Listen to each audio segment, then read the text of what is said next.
आज आपके इस पावन स्थान पर संकट मोचन हनुमान जी के मंदिर पर, हनुमानगढ़ी पर ये भगवान की जो पावन कथा का अनुष्ठान जो चल रहा है, सभी के सहयोग से आज उसका तृतीय दिवस है। परिचित महाराज, क्या बात है, वह बात है, बात तो वह है।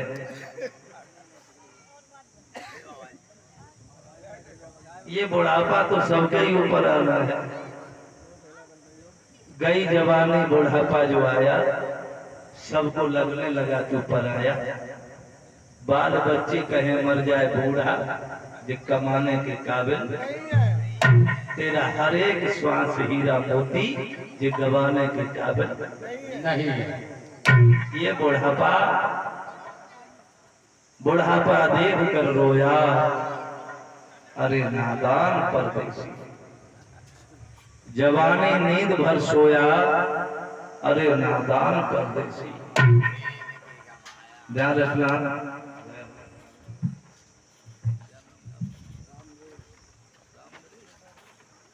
बोलो आनंद कंद भगवान की जय हो।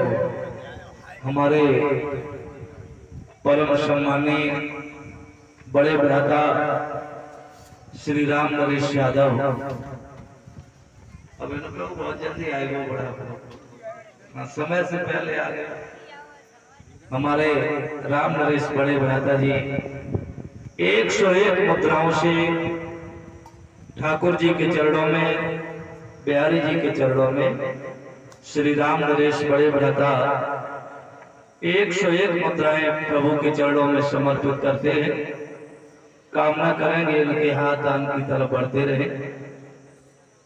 ये शरबत जो लोग पिला रहे हैं, बच्चों को बिठा दो भाई, बच्चे पहले ही पहुंचे, कोई बात नहीं, बच्चों को पहले देना। बालक बंदर एक स्वभाव, ध्यान रखना। जो भी हमारे व्यवस्थापक 2-3 लोग बहुत हैं मेरे भैया। भगवान की पावन कथा को श्रवण करते हुए आज तृतीय दिवस है। समस्त नंगला बेका वालों ने ये भगवान की पावन कथा जो कराई है, ये नंगला बेका जो है धर्म पर टिका है। समझते सबको? हाँ गुरु जी, ये है नंगला बेका तो धर्म पर बिका नहीं, धर्म पर टिका है। कहाँ ध्यान है तुम्हारा? तुम बात को सही नहीं सुनते। कल भी तुम्हारा ध्यान नहीं था, आज तुम्हारा ध्यान सरकार की तरफ है, हम जानते हैं। और सबका ही है, इनका ही नहीं, सबका लक्ष्य है। हमारा भी मन वही है, ध्यान क्या होने वाला है। ध्यान रखना भाई, अब जो होगा वो सामने नतीजा आएगा। हाँ, हमें न संत चाहिए, न अत्याचारी महंत चाहिए, हमें तो भाजपा का अंत चाहिए। मेरे भैया,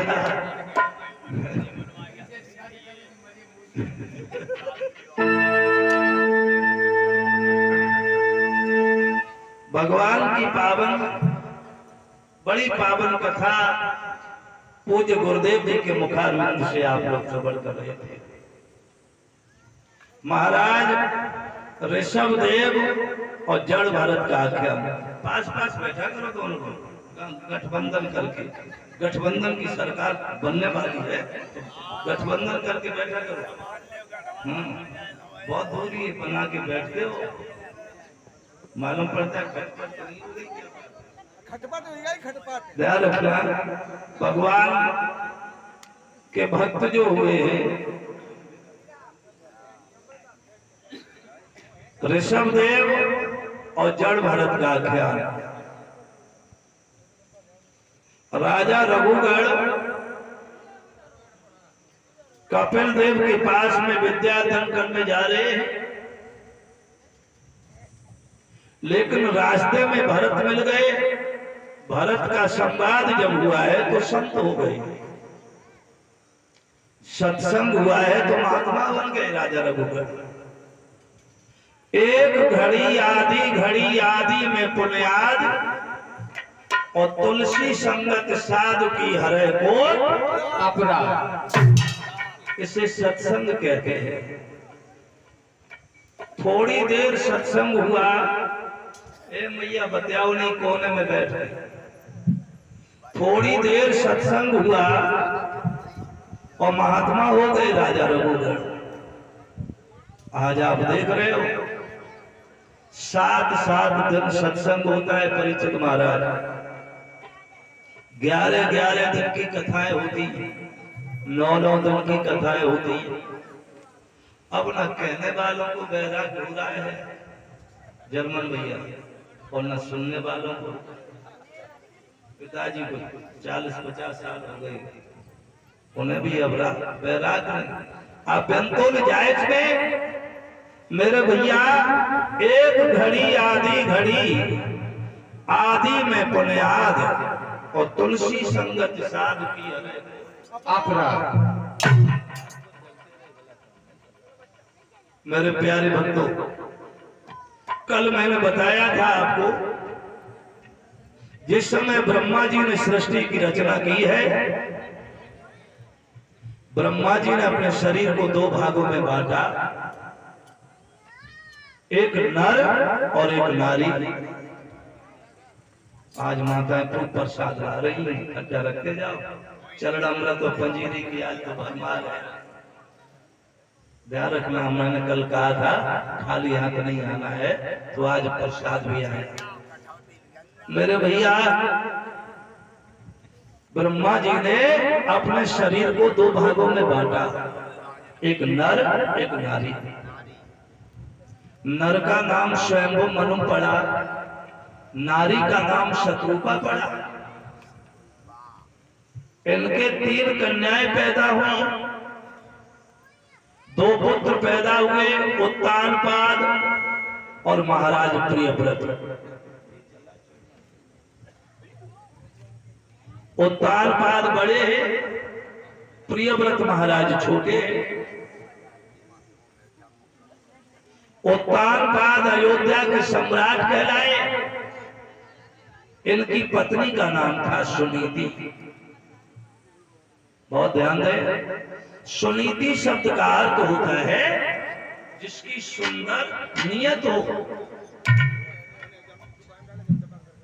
सुनीति हम उसे कहते हैं जिसकी सुंदर नियत हो। सूरत बुरी है न सीरत बुरी है, और बुरा वही जिसकी नियत बुरी है। सूरत बुरी है न सीरत बुरी है, और बुरा वही जिसकी नियत बुरी है। मेरे प्यारे बच्चों,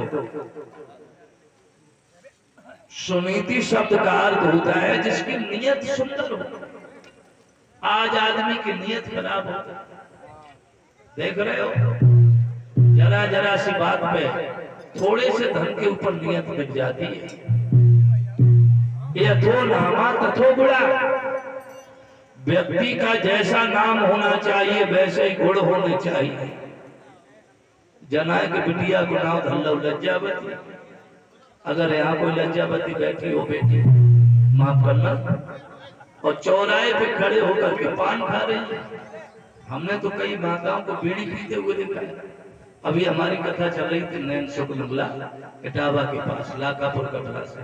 अभी 2 दिन पहले भंडारा था, तो एक मैया का मंदिर, हनुमान जी का मंदिर है, हम वहां हवन करवाए। वो मैया जो है सवेरे बीड़ी, ध्यान रखना, यथो नामा तथो गुणा। व्यक्ति का जैसा नाम हो वैसे ही गुण हो। महारानी का नाम सुनीति है, लेकिन राजा उत्तानपाद के यहाँ संतान पैदा नहीं हुई। बुढ़ापा आ गया, संतान पैदा नहीं हुई। मेरे भैया, घर में कितनी भी दौलत हो,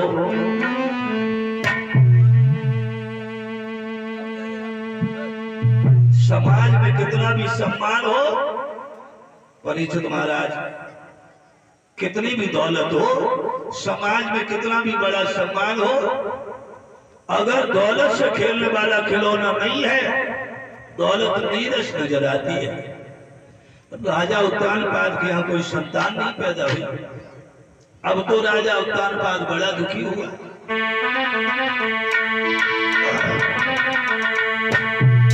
एक दिन का जिक्र है, राजा उत्तानपाद कचहरी को छोड़ करके महलों के लिए चले। महारानी सुनीति ने बहुत सुंदर पलंग लगा दिया। राजा उत्तानपाद बैठ जाते हैं।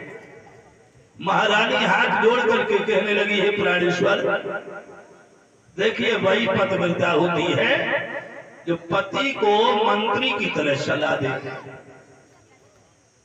कर्णेश दासी पतिव्रताओं के लक्षण बताए हैं। अगर घर में काम करे तो दासी की तरह, अगर पति को भोजन कराए तो भोजनेश माता, पति को माँ का दुलार देना चाहिए भोजन कराते समय। शैलेश रंभा, मेरे प्यारे भक्तों, आज मंत्री की तरह सलाह देने लगी और कहने लगी, हे प्राणनाथ, एक बात सुनो।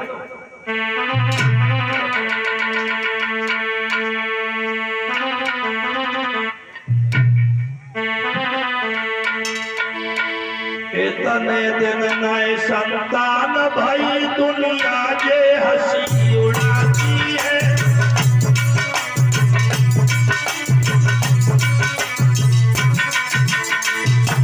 महाराज,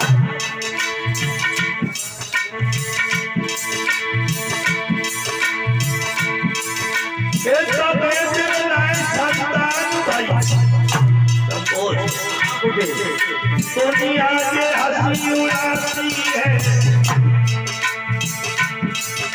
महाराज ने बल कहलाते हैं, आकाशी बात कहती है।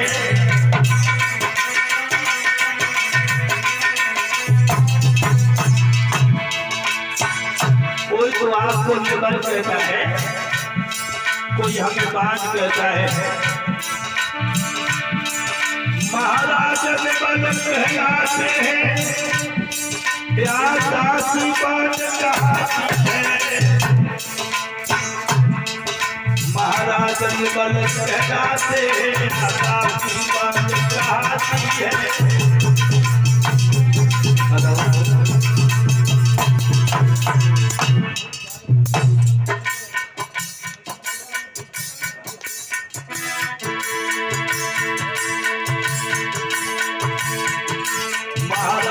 बल कहलाते हैं, आकाशी बात कहती है।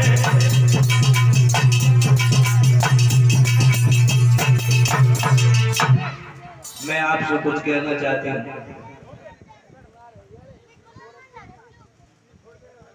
जवाब दिया। राजा उत्तानपाद कहने लगे, हे गोरी, जो इच्छा हो सो कहो। कहने लगी, महाराज दूसरा विवाह कर लो। अब हमने जान लिया है कि हमारी कोख से कोई संतान पैदा नहीं होगी। राजा उत्तानपाद कहने लगे, हे प्राण प्यारी, अगर हमने विवाह कर लिया तो संतान तो पैदा हो जाएगी, लेकिन तुम्हारी बर्बादी हो जाएगी। क्योंकि जिस घर में दो नारी रहती है ना, तो वहां दो नाली बहती है, दोनों की रास्ताएं अलग अलग हो जाती हैं। घर में संतान तो हो जाएगी, लेकिन तेरी बर्बादी हो जाएगी। कहने लगी, मैं गंगा जमुना की तरह जीवन काट लूंगी। मेरे भागवत के प्रेमियों, रानी हट कर गई। मैंने कल बताया था ना, अब जल्दी पस्सा पस्सी कर दो भाई। अब ध्यान सर्वत पर जा रहा है, मन जो है वही चलो। परीक्षित महाराज को दे दिया कि नहीं भैया?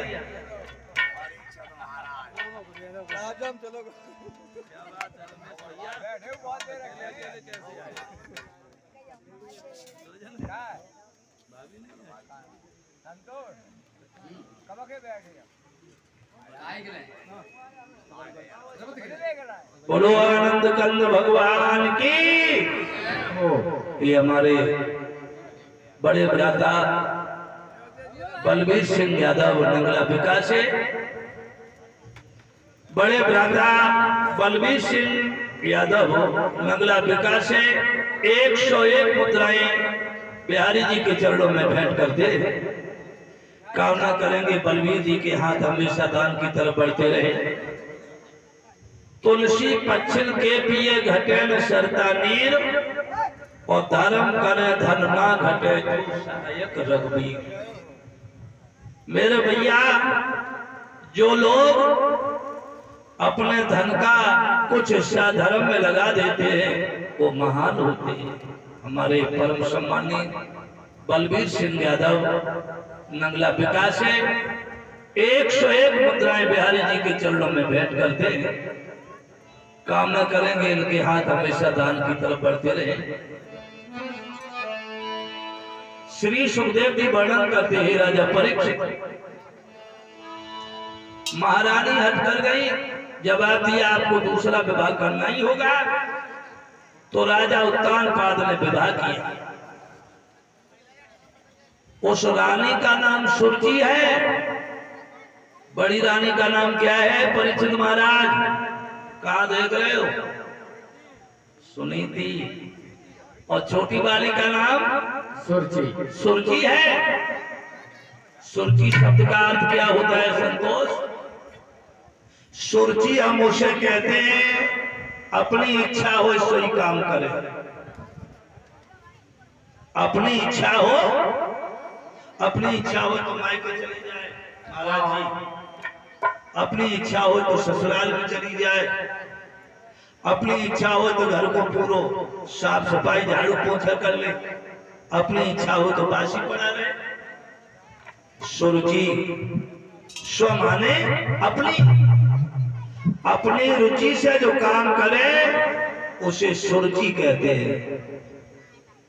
अब बताओ परीक्षित महाराज, सुरुचि ज्यादा है कि सुनीति ज्यादा है?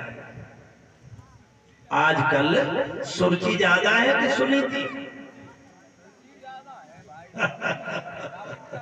ध्यान रखना, नहीं ऐसा नहीं है। आज सुनीति भी है। आज अगर सुरुचि है तो सुनीति भी है। जननी जने तो भक्त सम कह दाता के सूर और ना ही तो तू बाज रहे वृथा गमावे। मेरे भैया शादी हो के आई, सुरजी नाम है। दरवाजे पर ढोला आया। बांदी ने कहा बड़ी बहन घर में इंतजार कर रही है, ढोला से नीचे उतरो। जो बड़ी बहन का नाम सुना ये मालूम पड़ा मानो धोखे से अगले पे पैर पड़ गया हो। कहने लगी बांदी महाराज को लिवा के लाओ। आ गए राजा उत्तानपाद। रानी सुरजी कहने लगी पिया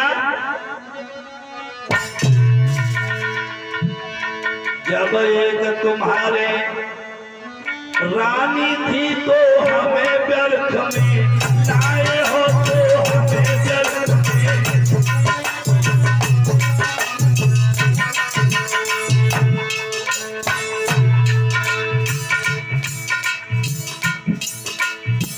कहने लगी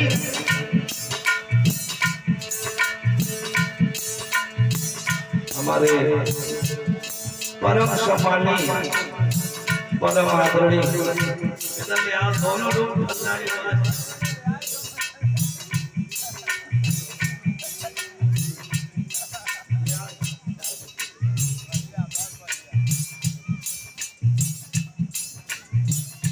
हमारे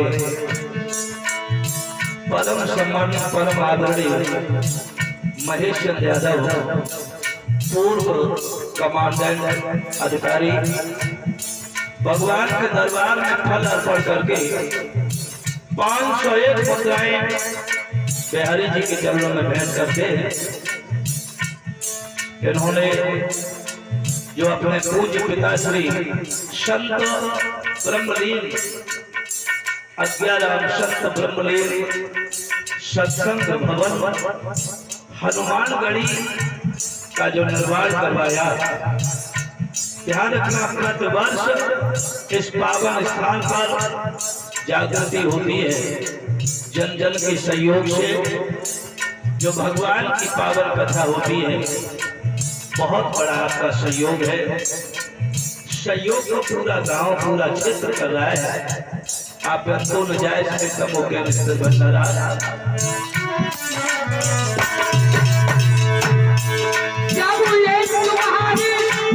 जय हो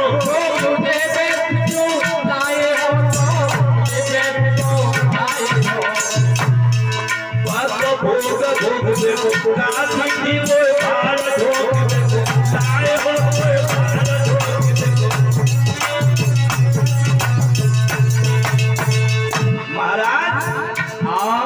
जब घर में एक शादी थी तो दूसरी शादी करने की जरूरत क्या पड़ गई? अब ये तलाही शान करो चोरी को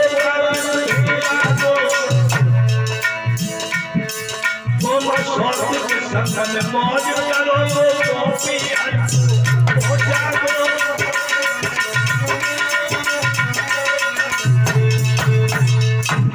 या तो घर में शौच रहेगी या घर में मैं रहूंगी। एक म्यान में दो तलवारें नहीं रह सकती। रब और रजनी, रब कहते हैं सूर्य को और रजनी कहते हैं रात को। रब और रजनी एक साथ नहीं रह सकते। या तो घर में शौच रहेगी या मैं रहूंगी। कर्कशा है ये, ध्यान रखना। जिस घर में कर्कशा नारी आ जाए वो घर नर्क हो जाता है। अगर पति समझदार है, अगर पति सही है तो पति घर बनवा देता है। उसी घर में अगर पत्नी समझदार आ जाए, अगर पति सही है तो मकान बनवाता है, मकान। और अगर पत्नी समझदार आ जाए तो वही मकान घर हो जाता है, घर। गृहिणी अगर सही आ जाए, संतान अगर सही हो जाए तो वही घर मंदिर हो जाता है। मेरे प्यारे भक्तों, वही घर स्वर्ग हो जाता है। मेरे प्यारे भक्तों, कर्कशा है। मैंने बताया था आपको कल, 4 प्रकार की पतिव्रताएं होती हैं। जग पतिव्रता, गोस्वामी जी रामायण में वर्णन करते हैं। जग पतिव्रता 4 विध कही, और वेद पुराण संत सब कहे। 4 प्रकार की पतिव्रताएं होती हैं माताओं, ध्यान रखना। जो अपने पति को आज्ञा देती है या पति से झूठ बोलती है, उसका पतिव्रत धर्म नष्ट होता है। ध्यान रखना, उसका पतिव्रत धर्म रहता ही नहीं। ये हमारे शास्त्रों में लिखा है। पतिव्रता की महिमा बहुत निराली है। इन माताओं के अंदर इतनी बड़ी शक्ति बताई, इतनी बड़ी शक्ति होती है पतिव्रता के अंदर। ये अगर चाहे तो भास्कर भगवान को उदय न होने दे। परीक्षित महाराज, अब तुम विचार करते होगे, ऐसी कोई पतिव्रता हुई है जिसने सूर्य को रोक लिया? एक तो हनुमंत लाल ने सूर्य भगवान को मुख में दे लिया। बाल समय रवि भज्जलियो, तब तीनों लोग भयो अंधियारो। हनुमंत लाल ने मुख में सूर्य को निकल दिया। और एक पतिव्रता ऐसी हुई है जिसने सूर्य को उदय ही नहीं होने दिया। जानते हो आप लोग, जिस समय गालब ऋषि ने शांडली के पति को श्राप दिया कि सूर्योदय होने से पहले तेरा पति मर जाएगा, तो सांडली ने ये प्रतिज्ञा की थी कि हम भास्कर भगवान को उदय ही नहीं होने देंगे, और सूर्योदय नहीं हुए थे। माताओं के अंदर वो शक्ति है, अपने पति को यमराज के हाथ से छुड़ा लेती है। छुड़ा लिया था कि नहीं? किसने छुड़ाया था? सावित्री ने। पतिव्रता के अंदर बहुत बड़ी शक्ति होती है। याद रखना, सीता ने रावण से कह दिया था, हे रावण, अगर तूने मेरे गात को यानी शरीर को स्पर्श किया तो जला करके राख कर दूंगी तुझे। कितना बड़ा बलवान था, बहुत बड़ा विद्वान था। और उससे कह दिया था कि तू जुगनू की तरह बता दिया था, राम को सूर्य बताया था और तू जुगनू की तरह कहा था। सीता ने जवाब दिया था अशोक बैठा। तो पतिव्रता के अंदर बहुत बड़ी गरिमा शक्ति होती है। लेकिन कर्कशा, जहां कर्कशा का आगमन होता है वो घर वही नर्क हो जाता है। मेरे भाइयों, विद्वानों ने लिखा भी है,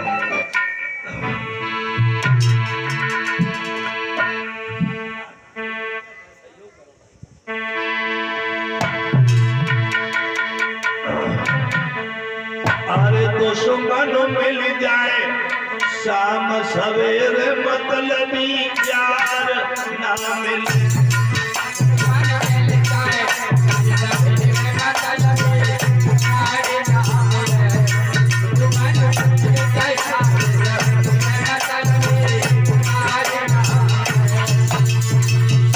दुश्मन शाम को मिले सुबह मिले, मतलबी मित्र से सावधान। समझ गए? आजकल मतलब की तो यारी है, दुश्मन मिल जाए शाम सवेरे मतलबी यार।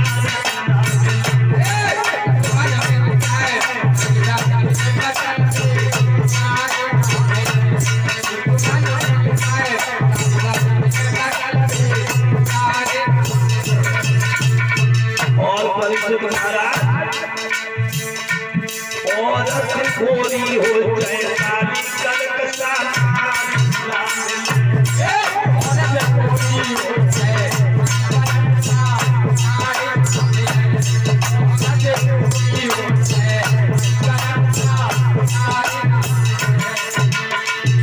चाहे गोरी हो चाहे काली। माताओं, हम आपकी बुराई नहीं कर रहे, आप बिल्कुल जायज पे नारी निंदा ना करो। नारी नरकी खान और नारी के सुत हो गए ध्रुव प्रहलाद। तुम्ही तो माँ हो, तुम्हारी कोख से ध्रुव पैदा हुए, प्रहलाद पैदा हुए। लेकिन बात कर्कशा की है। कर्कशा जानते हो परिचित महाराज? सुबह कट जाए तो शाम नहीं, शाम कट जाए तो दोपहर नहीं, दोपहर कट जाए तो रात नहीं। कर्कशा का मतलब है कि रामायण देखती है, टीवी में सीरियल आता है रामानंद सागर का रामायण।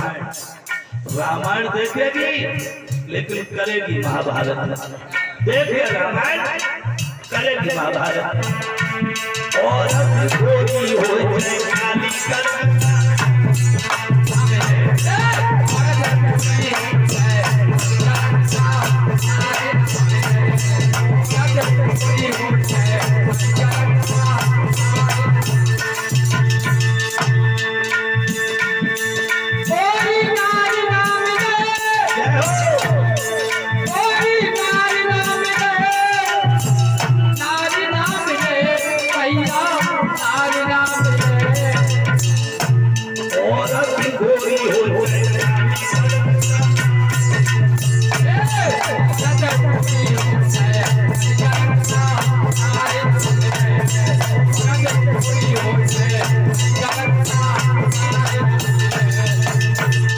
याद रखना भाइयों, औरत गोरी हो चाहे काली कर्कशा से भगवान बचाए।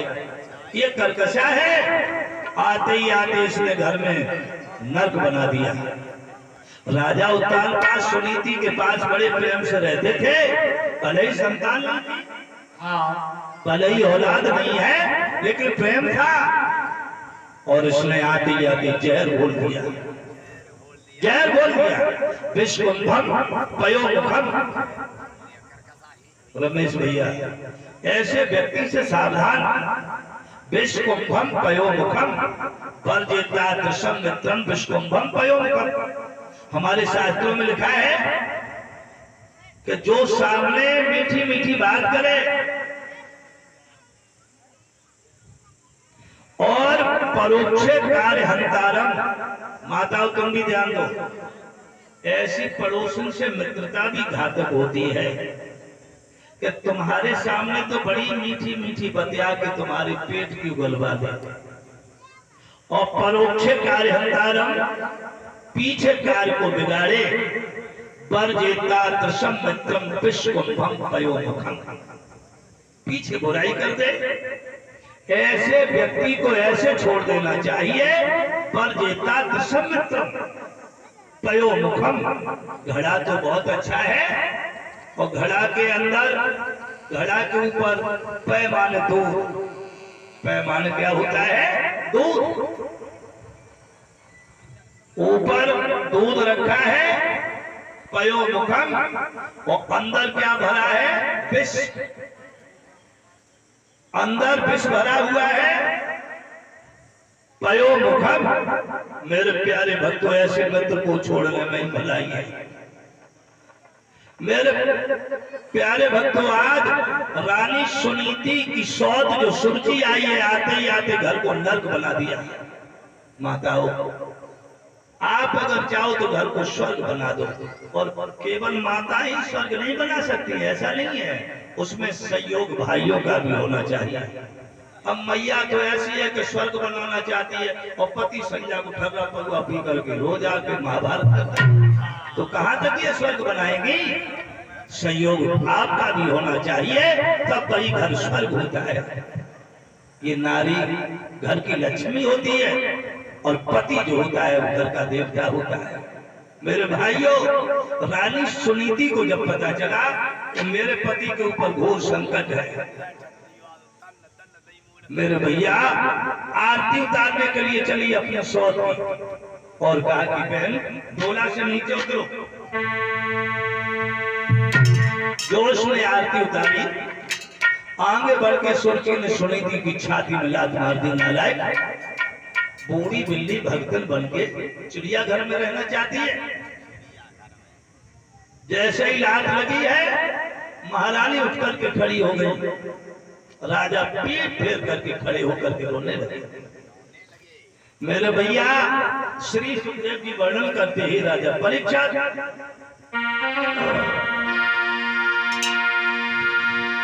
एकदम से महारानी सुनीति हाथ जोड़ करके कहने लगी, बहना एक बात सुनो, आओ अपने घर को देखो, मेरा तो एक सहारा है।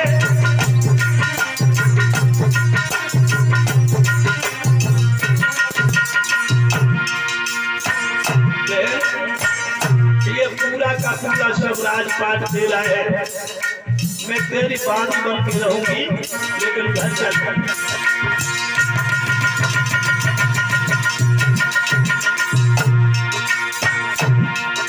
आओ अपने घर को देखो, मेरा तो एक सहारा है। मेरा नहीं चैलुनी हूँ, ये सब धन तुम्हारा है।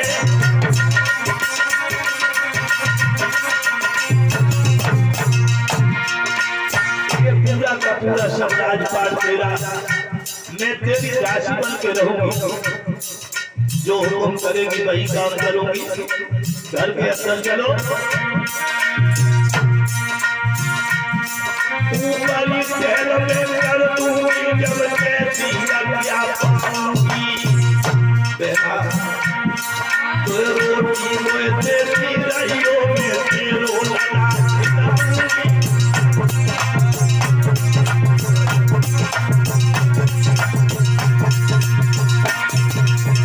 केवल मुझे 2 रोटियां देती रहना, मैं तेरा बेटा खिलाया करूंगी। घर चलो। तो रोटी को देती नहीं मैं तेरो लेला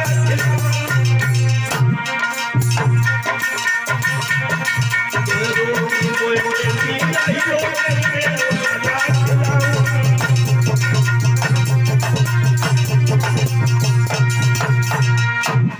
केवल मुझे 2 रोटियां देती रहना, बैल में तेरा बेटा खिलाया करूंगी, घर चलो। मेरे प्यारे भक्तों, श्री सुखदेव जी वर्णन करते ही राजा परीक्षित उस पत्थर दिल औरत पर कोई प्रभाव नहीं पड़ा। कहने लगी नहीं, या तो घर में तू रहेगी या मैं रहूंगी। और सुनिए महाराज, ध्यान किधर है, अगर मुझे रखना है तो हमारी कुछ शर्तें हैं। क्या बताएं? सुनो, सुनाओ। पहली शर्त यह है, आज के बाद ये हमारी शौक जो है वो महलों में नहीं रहेगी, ये महलों में काग उड़ाएगी।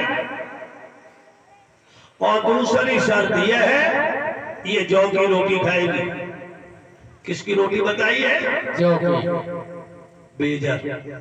ए मैया, सुनीति ने जौ की रोटी खा के ध्रुव को पैदा किया। बहुत ध्यान दें, भक्त ध्रुव की कथा बड़े ध्यान से सुनना। और जो माँ ध्रुव की कथा मन से सुनती है उसके यहाँ भगवान का भक्त पैदा होता है। क्या रहे? संस्कारी बच्चा। ध्रुव की मैया ने जौ की यानी बेजर की रोटी खा के ध्रुव को पैदा किया। और आज का हिसाब क्या है महाराज? अगर बालक पेट में आ जाए, अगर बालक पेट में आ जाए, एक वो मां थी जिसने जौ की बेजर की रोटी खा के ध्रुव पैदा किया।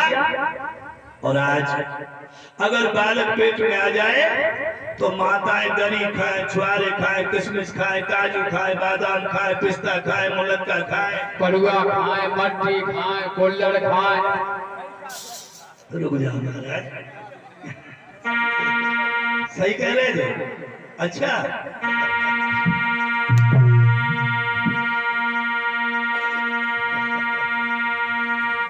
अब तो हमारे ढोलक मास्टर की लग बड़ी कहूँ खाए लेते हैं। ये माता हो, बालक काय चूल्हे की पट्टी तो खाती महाराज। मेरे भैया, बालक अगर पेट में आ जाए माताओ, कपिल देव और देवभूति आख्यान को पढ़े। कपिल देव ने मैया देवभूति से कहा था, वो आभ्यंतों ने जाए इसमें कहा था कि हे माँ, जब बालक पेट में होता है तो माँ जैसा भोजन करती है उसी भोजन के रस के द्वारा बच्चा पलता है। उसी भोजन के रस के द्वारा बालक का पालन पोषण होता है। बालक जब पेट में हो, किसी भी मां को तीखे, चटपटे, खटेले पदार्थों का सेवन नहीं करना चाहिए, नहीं करना चाहिए। मां जैसा सोचती है, 5वें महीने में मां जैसा सोचती है, जैसा करती है, पूरे संस्कार बच्चे के ऊपर पड़ते हैं। ध्यान रखना। महाराज जौ की रोटी खा के ध्रुव को पैदा किया था। और तीसरी शर्त ये रखी कि हमारे पास पति के पास सहवास करने की कोशिश नहीं करेगी। सारी शर्तों को स्वीकार किया। ध्यान रखना, एक पल की खबर नहीं है, एक पल में क्या हो जाए। रानी थी और वो रानी अब महलों के काग उड़ाने लगी। क्या उगाड़ी है? काग। 56 प्रकार के भोजन करने वाली क्या खा रही है? जौ की रोटी। महलों में रहने वाली और कहां रह रही है? झोपड़ी में। मेरे भैया, एक पल की खबर नहीं है कि एक पल में क्या हो जाए। अरे पल 2 पल में क्या हो जाए, समझो साहब जी। एक पल की खबर नहीं है मनुष्य के जीवन में क्या हो जाए। पल 2 पल में क्या हो जाए। और संपत्ति और शरीर का और पता नहीं सकती।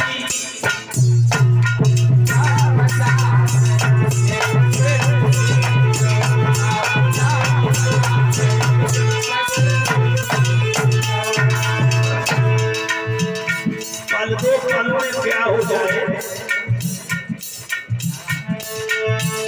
पल दो पल में क्या हो जाए, संपत्ति और शरीर का पता नहीं, तकदीर का कोई पता नहीं होता है।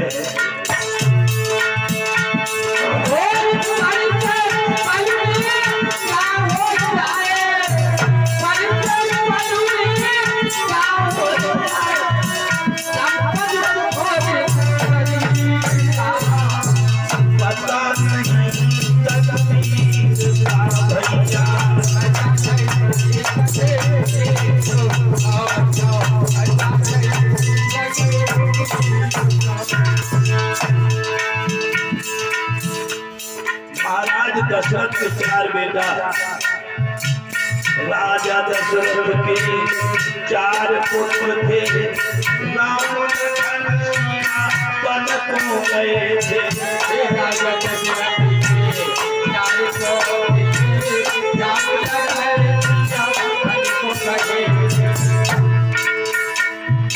सीता जी के पिता परिषद महाराज क्या बता रहे हो, दूसरे की बात करते हैं। सीता जी के पिता भी राजा।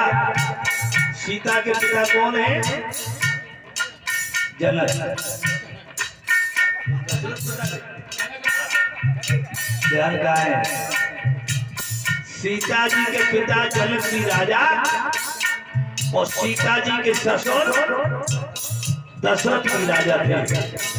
ससुर भी राजा और पिता भी राजा, लेकिन सीता जी को वन वन में भटकना पड़ा था। राजा दशरथ के 4 पुत्र थे। राम लखन सीता वन को गए थे। राजा दशरथ के 4 पुत्र थे। राम लखन सीता वन को गए थे। राजा दशरथ के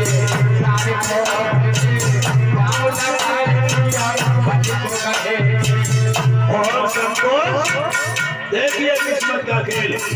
वन में जाकर के क्या हुआ,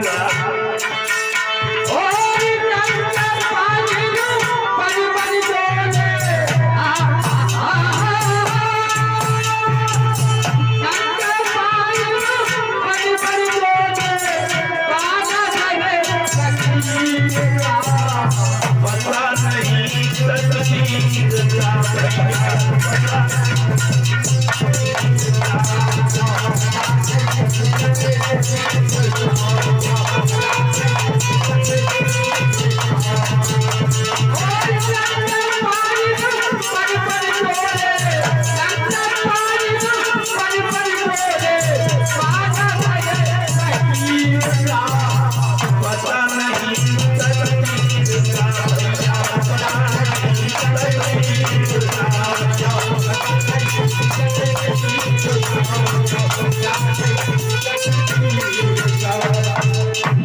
राजा दशरथ के 4 पुत्र थे। राम लखन सिया वन को नंगे पायन बन बन भटके। पाना धरो फकीर का पता नहीं तकदीर का। इसलिए कभी अहंकार को मत करना। तविदम नरकस्वेदम द्वारम नाशन मात्मनः कामः क्रोधस् तथा लोभस् तस्मादे तत्रयं त्यजेत्। ये नरक के द्वारे बताए। काम, क्रोध, मद, लोभ, मोह और मत्सर। महाराज काम महलों की रहने वाली रानी सुनीति और झोपड़ी में रहने के लिए बास मिला, लेकिन आजकल आदमी को पद मिलता है तो मद आ ही जाता है। पद के पीछे मद लगा है, पद के पीछे मद लगा है, चाहे वो किसी का पद हो। असको जन्मा है जगमाही और प्रभुता पाए किने मद नहीं। परमात्मा ने सुंदर रूप दे दिया, उसी का घमंड आ गया। परमात्मा ने धन दे दिया तो उसी का घमंड आ गया, परमात्मा ने कोई पद दे दिया अहंकार आ गया। लेकिन व्यक्ति के पतन का कारण जो होता है वो अहंकार है। भगवान कृष्ण ने जहां गोवर्धन की पूजा करवाई है, इंद्र को घमंड ही हो गया था। भगवान का नाम है गर्भहारी, बहुत ध्यान दें आप लोग भागवत सुन रहे, भगवान का नाम गर्भहारी है, गर्भ का भक्षण करने वाले। गर्भ करो सुहर से हारो। और एक बात और बताएं, अगर तुम परमात्मा के भक्त हो, अगर ईश्वरवादी हो, तो जहां अहंकार है वहां परमात्मा है ही नहीं। जब भगवान ने गोपियों के साथ में राज किया, ये कथा हम सुनाएंगे आगे, तो गोपियों को अहंकार आ गया था, जबकि गोपियों से एक पल भगवान कृष्ण दूर नहीं हुए। और जब राज किया और गोपियों ने समझ लिया कि हम जैसा नचाएंगे अब वैसा ही, तो भगवान वहां अंतर्ध्यान हुए थे। वही कन्हैया का नाम योगेश्वर पड़ा था, कृष्ण का नाम योगेश्वर पड़ा था। तो जहां अहंकार है वहां प्रभु नहीं है। मेरे भैया, आज महलों की रहने वाली और झोपड़ी में रह रही है। मेरे प्यारे भक्तों, समय व्यतीत हुआ। श्री सुखदेव भी वर्णन करते हैं, राजा परीक्षित, एक दिन का जिक्र है, रानी सुनीति ने विचार किया कि ऐसे जीवन से मरना अच्छा है। भाई पति का भी नाता अब टूट चुका है और संतान भी पैदा नहीं हुई, अब केवल एक रास्ता बचा है, मरना। और आदमी जो आत्महत्या कर लेता है, ये माता बहुत ध्यान दें, सास ने कुछ कह दिया, सरफास करके मर जाते हो, फांसी लगा के मर जाते हो। लेकिन आज ये भागवत में सुन के जाना, जो व्यक्ति, जो माँ, जो बहन, जो भाई आत्महत्या करता है, उसकी आत्मा की सदगति कभी हो ही नहीं सकती। उसकी आत्मा अधोगति में चली जाती है और तब तक भटकती रहती है, जब तक समय पूर्ण नहीं होता है तब तक वो आत्मा भटकती है। आत्महत्या करना महापाप, जघन्य पाप होता है। ये मरने को चली, अब कोई रास्ता दिखाई नहीं दे रहा है, पति से नाता भी टूट चुका, संतानहीन जीवन है, तो मरने के लिए चली है, लेकिन होनी बड़ा प्रबल होती है।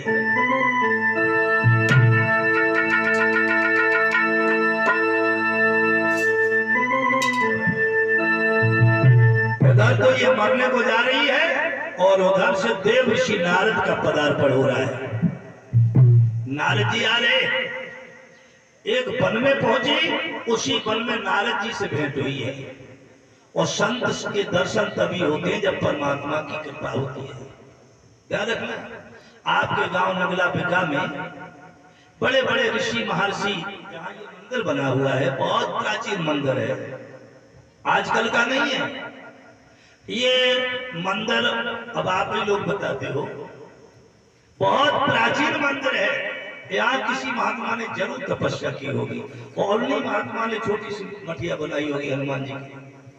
ये मूर्ति जो लगी है, ये किसी कारीगर से नहीं बनवाई गई है, शायद ये मूर्ति स्वयं किसी संत, किसी भक्त ने अपने हाथ से बनाई है। ध्यान रखना, और उस मूर्ति में उसकी निष्ठा हुई, श्रद्धा हुई। मेरे प्यारे भक्तों, ये सिद्ध पीठ मंदिर बन गया। मैंने खुद एहसास किया है, पिछली वर्ष भी आया था यहाँ। वास्तव में जो हमारे महेश चंद्र यादव या डॉक्टर शिवराज सिंह जी, रमेश भैया या जिन लोगों ने इसमें जो भी सहयोग किया है, मेरे प्यारे भक्तों, वास्तव में ये सिद्ध पीठ है। लोग कोठी बंगला, घर मकान, दुकान बनवा लेते हैं, लेकिन घर भगवान का मंदिर, परमात्मा का मंदिर वही बनवाता है जिसके ऊपर परमात्मा की बहुत बड़ी कृपा होती है। मेरे भाइयों, आपका गांव ये नगला बिका, जिसमें भव्य मंदिर का निर्माण जो हुआ है, ये सदियों सदियों तक रहेगा। महाराज, संत जहां तपस्या करता है, बात संत की कर रहा हूं, इस जगह पर बैठ करके किसी महात्मा ने तपस्या जरूर की होगी। ध्यान रखना, परमात्मा की जब बहुत बड़ी कृपा होती है तब संत के दर्शन होते हैं। रानी सुनीति कहां जा रही है? मरने के लिए, लेकिन रास्ते में कौन मिल गए? नारद। समझ लो परमात्मा की कृपा हो रही है। नारद जी आ रहे हैं, सभी लोग मिलके बोले हाथ में भिड़ जाए